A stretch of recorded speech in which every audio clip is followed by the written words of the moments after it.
গতকাল রান্না করেছি আজকের জন্য, আর আজকে আমরা ধূপধুনো জেলে ভক্তি ভরে রান্নাঘর আর গ্যাস স্টপের সামনে প্রণাম করি।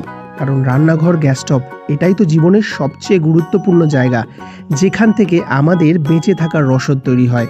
এ যেন শুধু এক পুজো নয়, এ যেন আমাদের কৃতজ্ঞতা, আমাদের ধন্যবাদ জ্ঞাপন, যিনি আমাদের এত সহজ অথচ অপরিহার্য জীবনধারা দিয়েছেন সেই ঈশ্বরের প্রতি।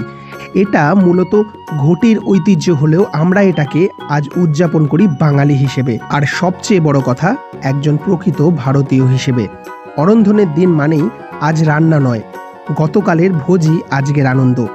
ভাত, ডাল, ভাজা, টক সবই থালা ভরে খাওয়া, হাসি, আড্ডা আর স্মৃতির রেশে ডুবে থাকা। আর এর সঙ্গেই মিলে আছে বিশ্বকর্মা পুজো। আকাশে উড়ছে ঘুড়ি, কারখানায় বাজছে ঢাক, দোকানে দোকানে সাজসজ্জা।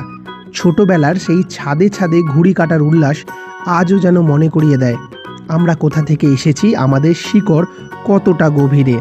রান্না পুজো আর বিশ্বকর্মা পুজো একসাথে মিলেমিশে যেন হয়ে ওঠে জীবনের এক উৎসব, যেখানে আছে ঐতিহ্য, কৃতজ্ঞতা, ভক্তি আর আছে পরিবারের বন্ধন, আনন্দের সুর। আজকের দিনটা আমি আমার বাড়িতে কিভাবে পালন করি সেটাই তোমাদের সাথে ছোট্ট করে শেয়ার করে নিলাম। আর আমি মনে করি ধর্ম মানে জীবনে পথ চলার পদ্ধতি, আর আমার জীবনের পথ চলা হিন্দু মতে।